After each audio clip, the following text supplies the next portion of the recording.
standards agenda is everywhere just now, and from one point of view, it's good and understandable that we should want to raise standards in education. Of course, we should. I mean, there's no reason to lower them, so we should try to raise them. The question is, how do you do that? And many governments believe the way to do that is through more and more standardizing. And my experience is that getting everybody to do the same thing is not the best way to raise standards. That learning is a human process, it's a personal process, and teaching is a very sophisticated process. And the way you raise standards is by engaging people, encouraging them, stretching them.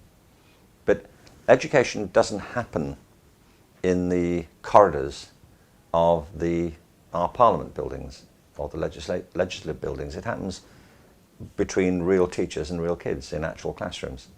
So when people say to me, how can we change the system, there are many different answers to it, but one of them is, for a teacher, is to change what you do. Because for the children that you teach, you are the system.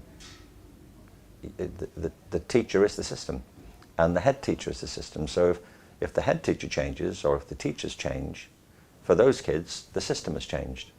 That's what a grassroots movement is. And if enough people change, that's a movement. And if there's enough energy, that's a revolution.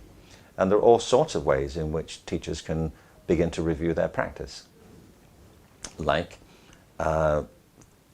thinking of the class as a learning community, having more active approaches to learning, not abandoning direct instruction, but seeing that as part of a repertoire of things to do.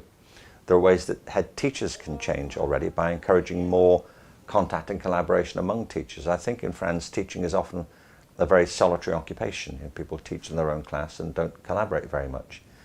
I think from the students' point of view, having more discretionary time in the day where they can pursue their own interests or go into greater depth in areas that interest them particularly, having more contacts with adults who are not teachers coming into the school, having more contact with cultural organisations outside, engaging parents more in the life of the school. These are all very practical ways that schools are doing things already. They're not theoretical ideas, they are happening in schools all over the place.